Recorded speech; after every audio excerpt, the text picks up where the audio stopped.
के सिलसिले में आपका स्वागत है। अब हम आपको लिए चलते हैं एक नई कहानी की ओर जिसका शीर्षक है क्रांतिकारी मंगल पांडे। भारतीय स्वतंत्रता संग्राम और इसके इतिहास के पृष्ठों को अगर पलटा जाए तो आकाश के नक्षत्रों के समान अनगिनत नाम सामने आने लगते हैं। ऐसे ही नाम जिनका जीवन, जिनका कर्म केवल एक ही उद्देश्य को समर्पित रहा, अपने देश की पराधीनता के अपमान से मुक्ति दिलाकर उनका स्वर्णिम गौरव वापस दिलाना। मंगल पांडे का नाम ऐसे ही एक नरसिंह का है जो एकमात्र ही सिंहनाद से इतिहास में अपना नाम अमर कर गए। वे सन 1857 की क्रांति का बिगुल बजाने वाले वीर सिपाही थे।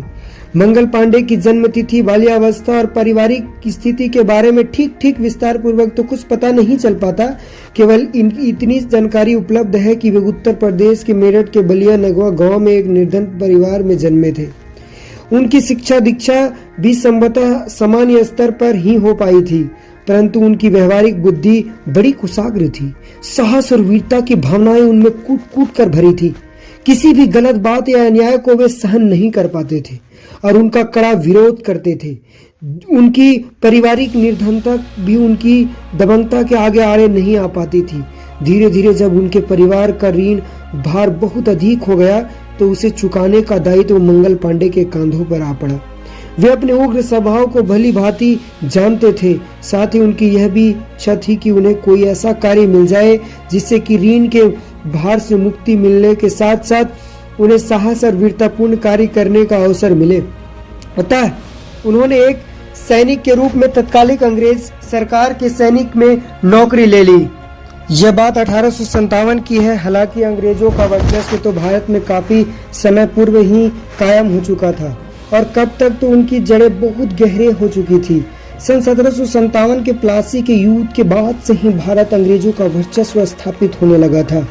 फिर भी भारत जैसे विशाल देश पर अपना शासन जमा पाना उन्हें एक चुनौतीपूर्ण कार्य लगा और इसीलिए उन्होंने छल, बल, विश्वासघात, षड्यंत्र तथा हर उस उपाय का सहारा लिया जो उन्हें उचित लगा।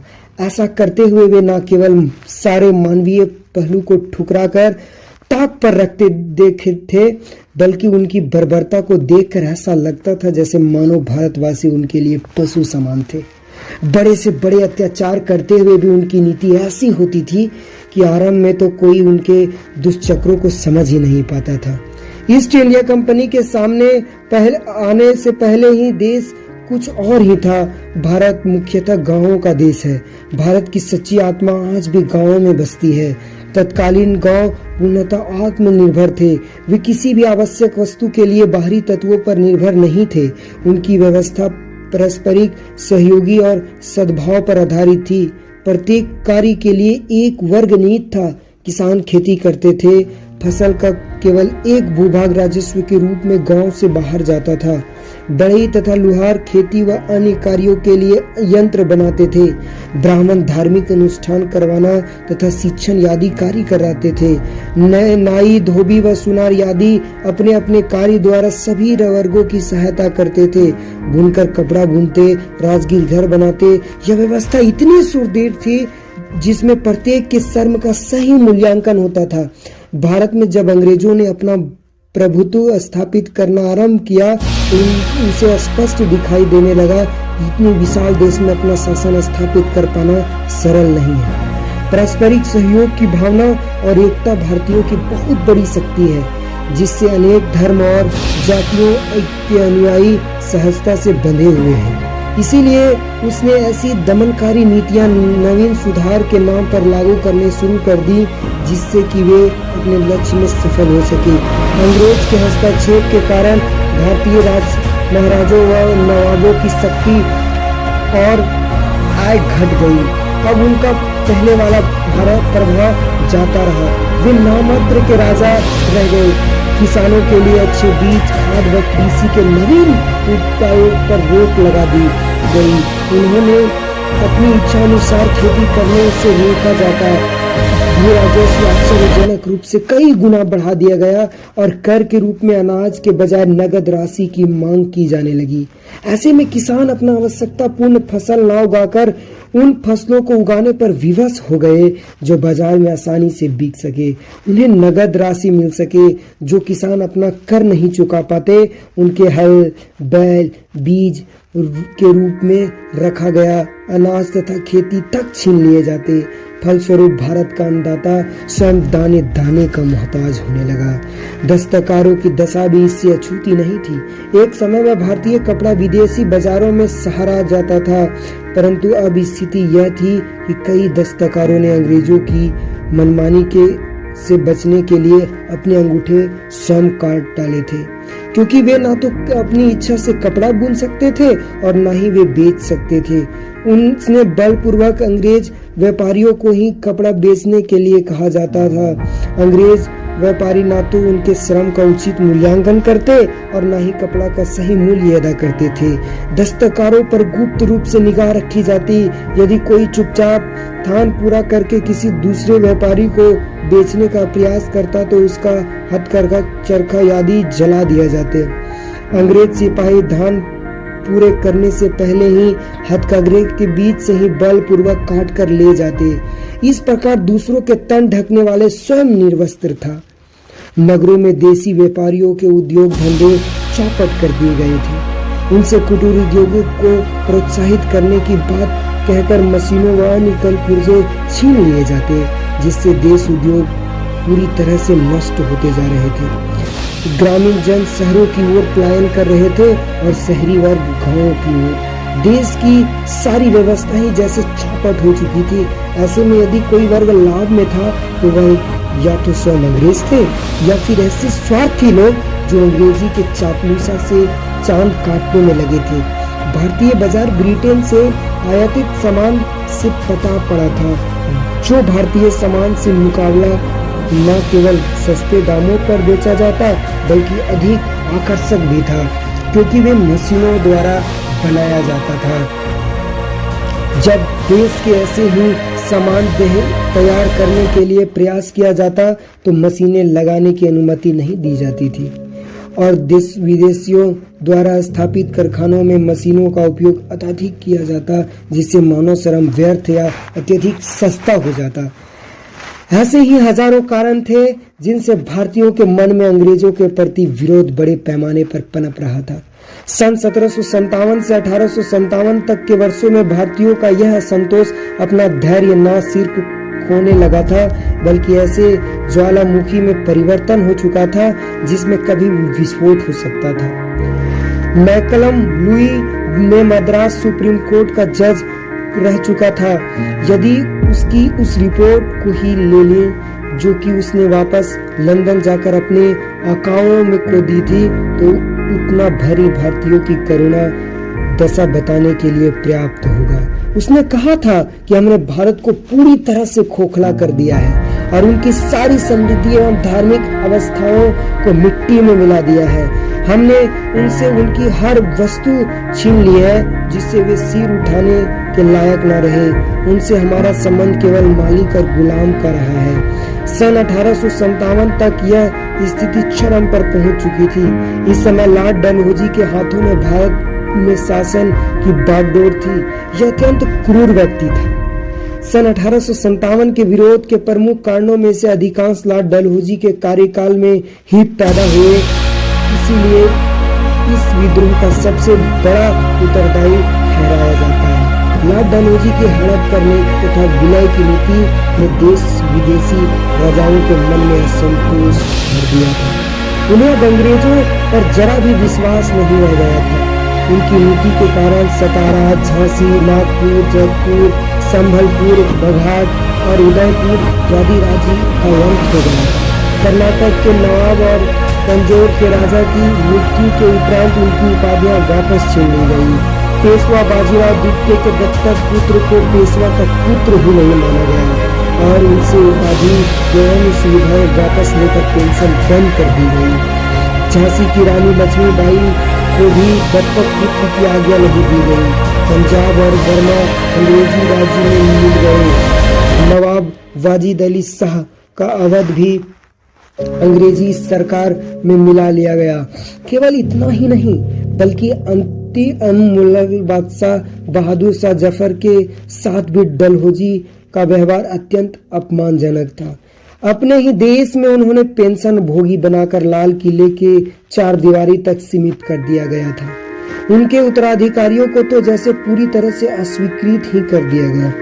बादशाह के इस अपमान से अन्य देशवासियों भी तिलमिला उठे और उन्होंने बादशाह को अपने आंदोलन का राजा मानते हुए क्रांति का प्रचार तथा लोगों को संगठित करने का प्रयास आरंभ कर दिया। सभी देशवासियों को अंग्रेजों द्वारा बनाए गए सभी सामानों को ठुकराने का आह्वान किया गया। प्रचार के लिए अनोखे ढंग बनाए जा रहे थे। गायक गा गा कर, नर्तक नाच कर, नाटककार नाटकों द्वारा तथा साधु फकीर उपदेशों व प्रवचनों द्वारा क्रांति का संदेश जनता तक पहुंचा रहे थे। अब प्रतीक्षा थी सिर्फ एक चिंगारी की। ऐसे ही समय में सर्दियों की एक शाम थी। कलकत्ता से 25 किलोमीटर दूर हुगली नदी के किनारे बसे बैरकपुर के सैनिक छावनी अचानक ढोलक की थाप और घुंघरू की आवाज से गूंज उठी। यह ईस्ट इंडिया कंपनी की सेना की एक अत्यंत महत्वपूर्ण छावनी थी। अपने बैरकों में बैठे सैनिक इस आवाज से चौंक उठे। साथ ही एक प्रश्न भी दिमाग में आया उभरा कि ये दुस्साहसी कौन है, क्योंकि छावनी की सीमा में प्रवेश करना तो दूर, लोग उसके आस पास भी नहीं भटकते थे। आश्चर्य में डूबे सैनिक बाहर एकत्र होने लगे। सूबेदार बहादुर सिंह के कानों तक जैसे ही आवाज पहुंची, पहले वह भी हैरान रह गया। फिर तुरंत ही गुस्से से लाल पीला हो बाहर पहुंचा और गरज कर बोला, किसकी इजाजत से तुम यहाँ आए हो? उसकी कड़कती आवाज में दोनों व्यक्तियों के पांव को वही रोक दिया। सूबेदार ने उन्हें घूरकर देखा। गले में ढोल लटकाए वह एक नट था और उसके हाथ की पांव में घुंघरू बांधे नटनी खड़ी थी।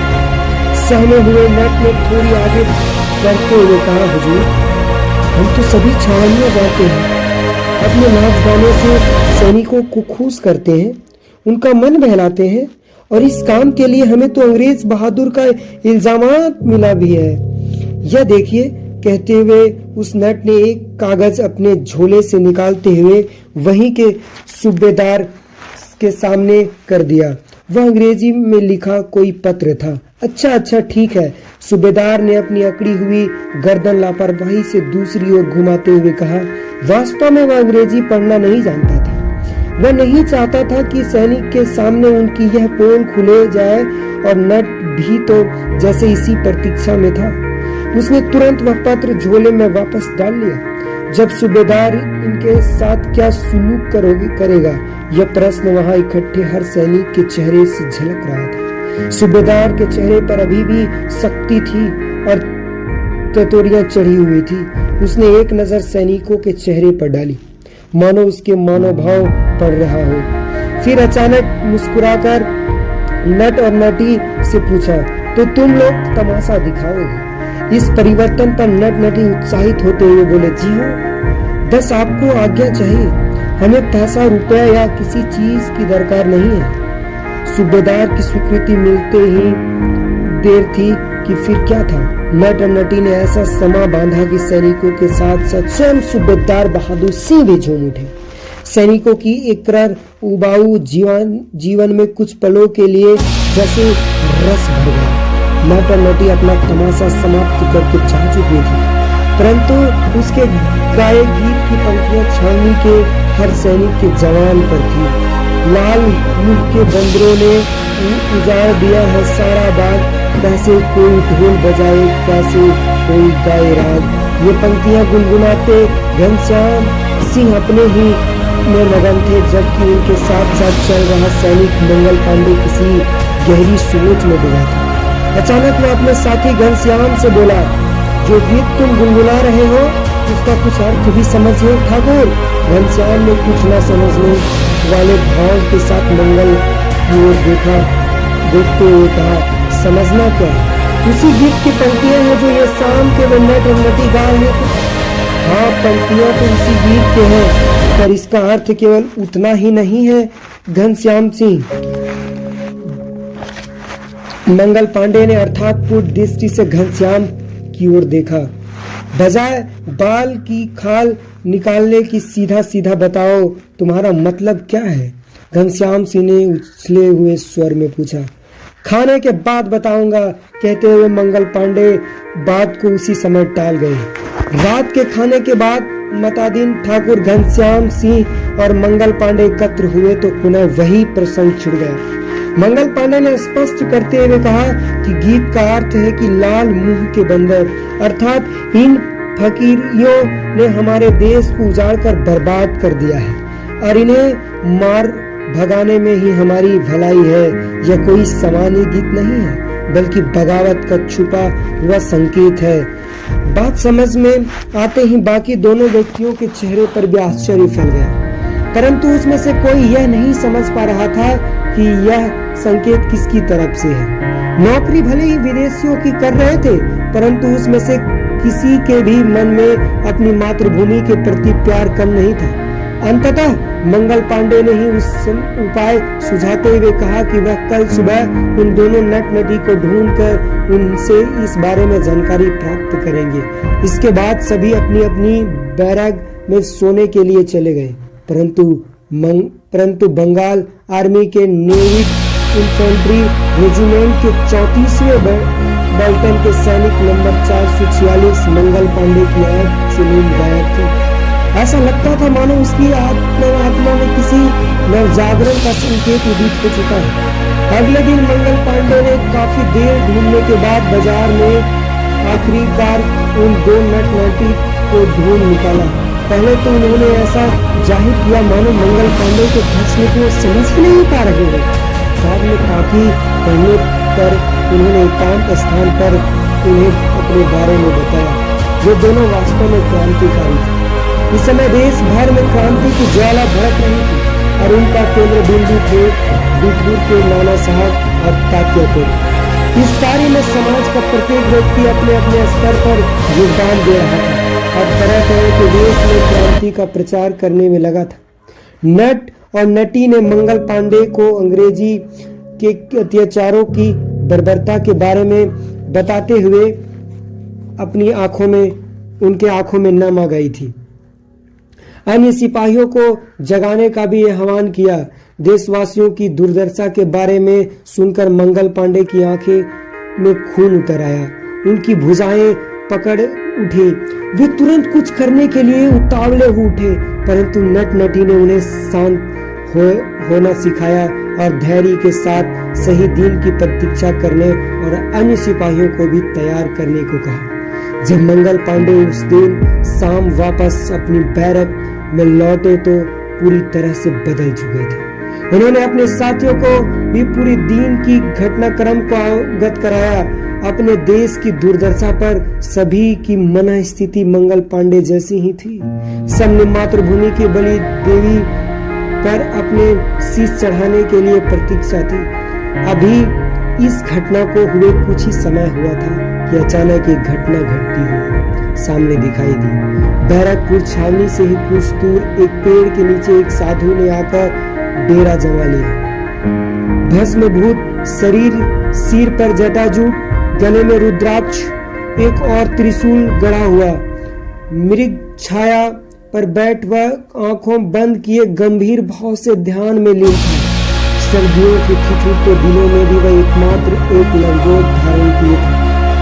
सामने जलते आंवला में उसका चेहरा भी रहस्यमय लगता था। दिन भर आसपास के ग्रामीण उसे घेरे रहे और वह किसी से कुछ भी न बोला। शाम को छावनी के कुछ सिपाही भी उसके दर्शन करते पहुंचे। साधु ने अपने लाल लाल नेत्रों से उन्हें घूर कर दूध दिया। उसका संकेत समझ एक सिपाही भागकर दूध ले गया। जब वह दूध पी चुके तो सिपाही ने उनकी और जरूरत के बारे में पूछा। उत्तर में वह साधु फटकार कर हंसते हुए कहने लगा, सब नष्ट हो जाएगा, तबाह हो जाएगा, न राज बचेगा, न पाप रहेगा, न सिंहासन। सब सुनने वालों को लगा कि वह किसी भारी विपत्ति की भी सहन कर रहा है। एक सिपाही ने पूछा, आप कौन है बाबा, कहां से आए हैं? एक गुलाम की ये हिम्मत कि वह हमसे सवाल करे। साधु गर्जा, हम गुलाम नहीं बाबा, कंपनी की सेना की सिपाही हैं। सिपाही नहीं, तुम केवल गुलाम हो, अंग्रेजों के गुलाम। उन सिपाहियों में मंगल पांडे भी थे। वह कुछ सोचकर अपने साथियों की ओर देखा।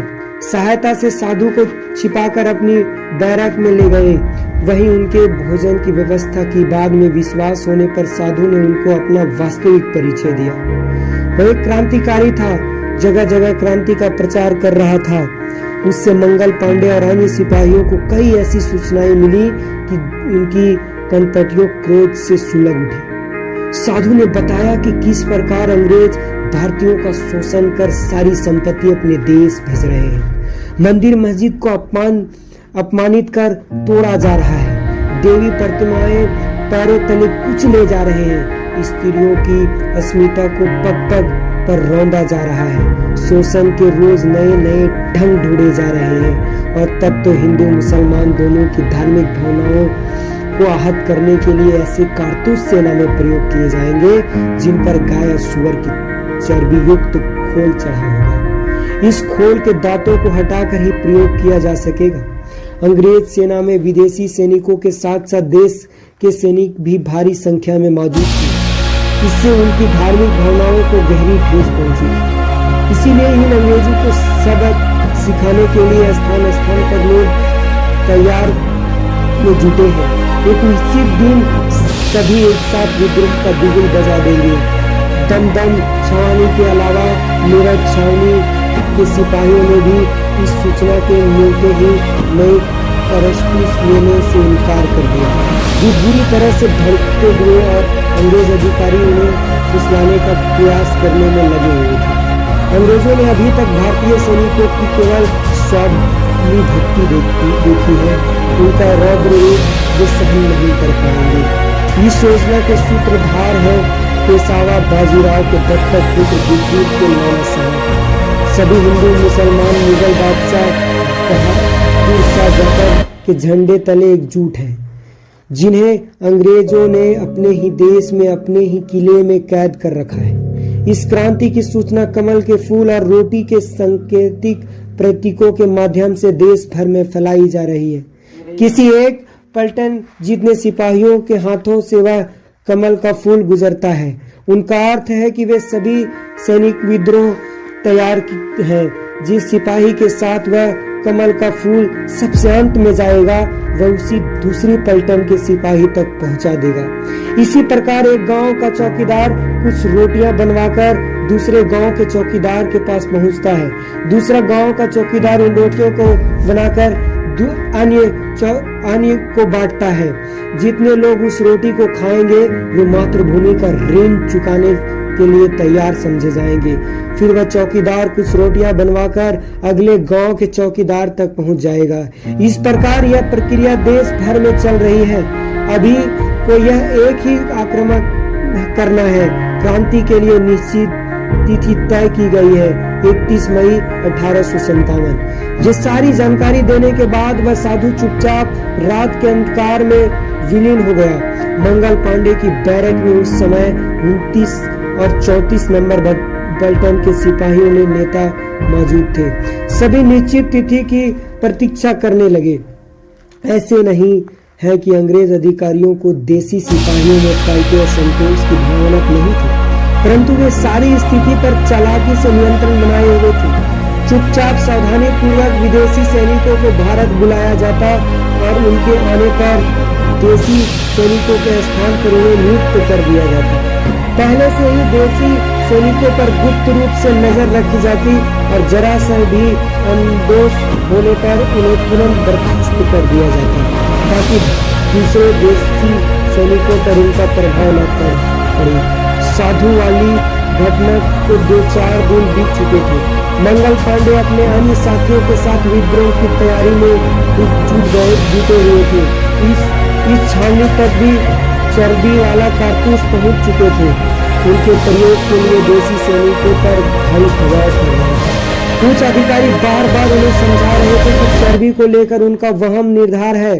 अचानक एक रात को मंगल पांडे को अंग्रेज जनरल हैरिस के आर्डली लखन सिंह से गुप्त सूचना मिली कि बैरकपुर छावनी के देसी सैनिकों के चर्बी वाले कारतूस के प्रयोग को लेकर अपनी आपत्ति करने से अंग्रेज अधिकारियों को उन पर तनिक भी भरोसा नहीं रह गया है।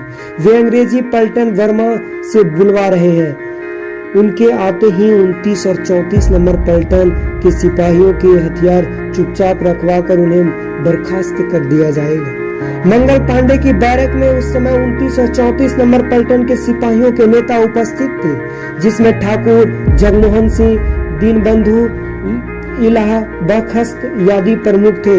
इस जानकारी के बाद तो उनके रोष का ठिकाना न रहा। अंग्रेज सरकार एक और उनकी धार्मिक भावनाओं को ठोस पहुंचा रही है, दूसरी ओर उन्हें मुंह तक खोलने देना नहीं चाहती थी। सभी के निर्णय किया गया कि वे यह दोहरा अपमान नहीं सहेंगे। मंगल पांडे चाहते थे कि सुबह होते ही इन अंग्रेजी अत्याचारों को सबक सिखा दिया जाए, परंतु उनके अन्य साथी इस निर्णय से सहमत नहीं, क्योंकि आक्रमण करने पर उन्हें बाहर से कोई सहायता नहीं मिल पाएगा। कारण यह था कि क्रांति के लिए घोषित तिथि 31 मई अभी दूर थी। वे थोड़े से सैनिक अंग्रेजी सेना का मुकाबला देर तक नहीं कर पाएंगे। मंगल पांडे का मंसूबा रह गए। उन्होंने केवल इतना भर कहा कि 100 दिन भेड़ की तरह जीने से एक दिन सिंह की भांति जीकर मरना अधिक उत्तम है, और इसके बाद वे शांत हो गए। अगले दिन 29 मार्च 1857 की सुबह भारतीय सैनिक रोज की भांति परेड ग्राउंड में आकर खड़े होने लगे।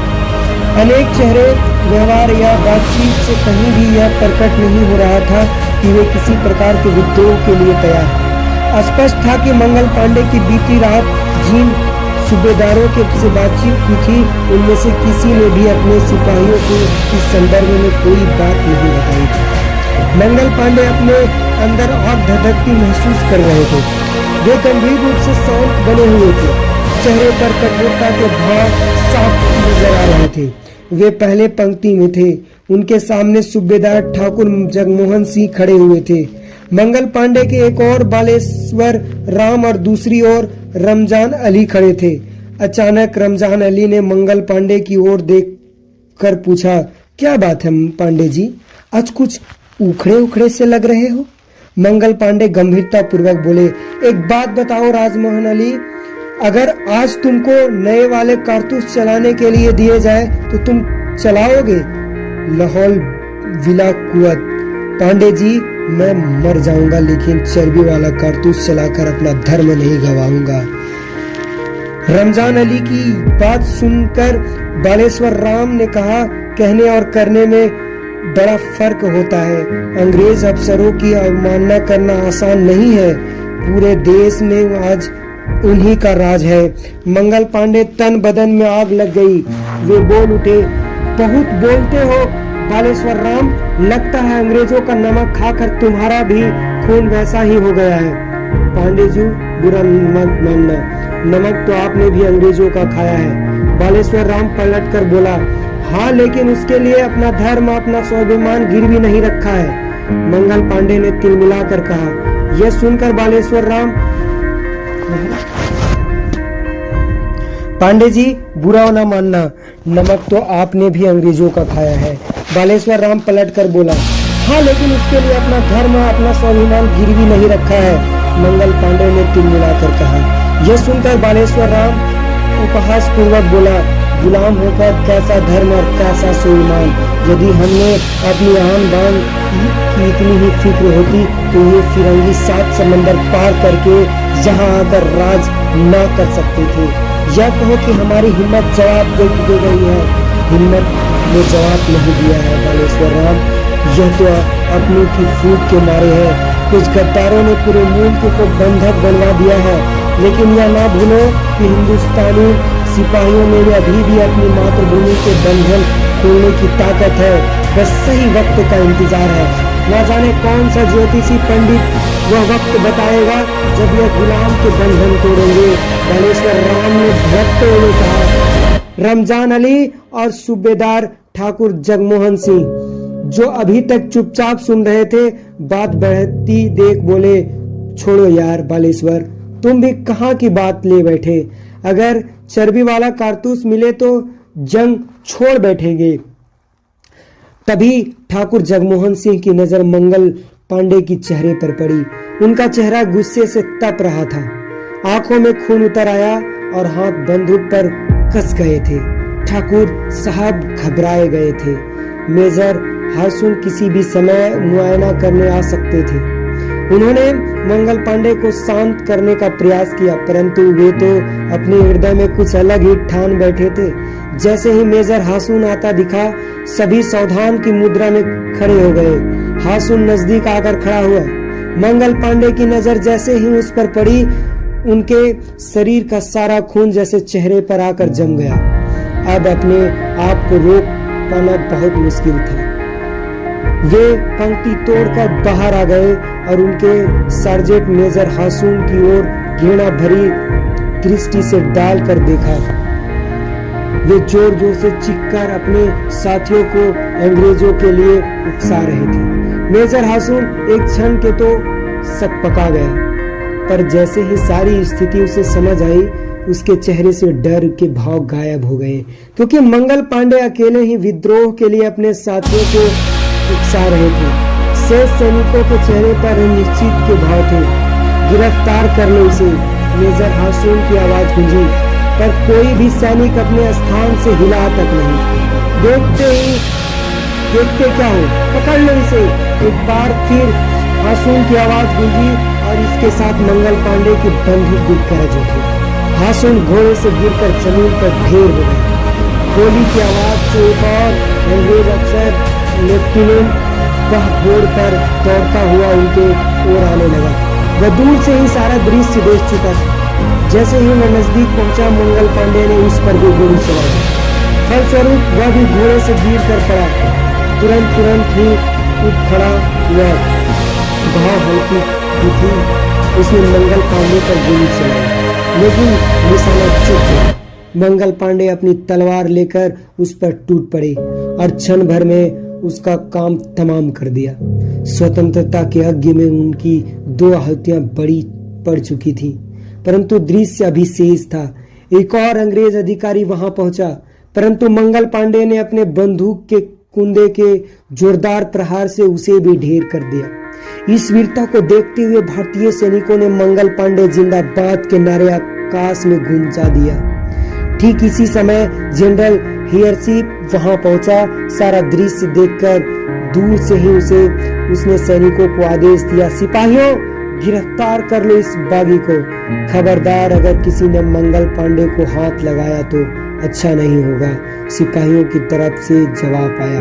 जनरल हियर्सी सारी स्थिति समझ गया और तुरंत वापस चला गया। स्पष्ट था कि वह छावनी के अंग्रेज सिपाहियों को इकट्ठा कर शीघ्र ही लौटेगा। उसके जाते ही परेड ग्राउंड में खलबली हो उठी। उपस्थित सैनिकों में 2 दल बन गए। एक के लिए मंगल पांडे आदर्श थे, दूसरे उसके समय से पहले किए विद्रोह को हानिप्रद मानते थे। अभी इस बात पर वाद विवाद चल ही रहा था कि जनरल हियर्सी अंग्रेज सैनिकों के साथ लौटता दिखाई दिया।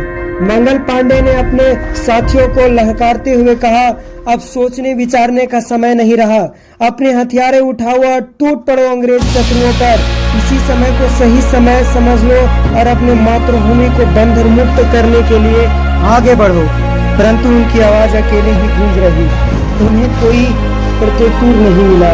सारे सैनिक जनरल हियर्सी को इतनी तेजी से वापस लौटता देख विवेक शून्य हो गए। अभी कुछ देर पहले जो मंगल पांडे जिंदाबाद के नारे लगा रहे थे, इस समय मुख पुतले बने हुए थे। क्रोध से दहाड़ते हुए मंगल पांडे बोले, कायरों की तरह मरने से अच्छा है शेर की तरह मरना।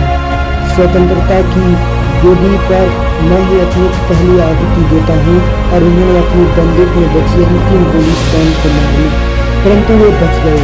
गोली कंधे में लगी थी। उन्हें गिरफ्तार कर अस्पताल ले जाया गया, जहां से स्वस्थ होने के बाद उनका कोर्ट मार्शल हुआ और मुकदमा चला। उन्हें फांसी की सजा सुनाई गई। यह सजा सुनकर मंगल पांडे खुशी से झूम उठे और फांसी के दिन की बेसब्री से प्रतीक्षा करने लगे, परंतु बैरकपुर में उसी समय कोई जल्लाद नहीं था, इसीलिए कलकत्ता से 4 जल्लाद बुलाया गया। 8 अप्रैल 1857 को मंगल पांडे की पूरी यूनिटी के सामने फांसी दे दी गई। अंग्रेजों ने सोचा था कि इस बर्बादी से क्रांति की इस महाज्वाला को शांत कर देगी, परंतु हुआ इसका उल्टा ही। मंगल पांडे का बलिदान सारे भारतीयों के लिए ऐसी ही प्रेरणा बन गया, जिसने अंततः भारत को आजाद कराकर ही छोड़ा। धन्य है वह वीर मंगल पांडे, जिसके साहस और बलिदान के समक्ष सभी का मस्तिष्क श्रद्धा से झुक जाता है।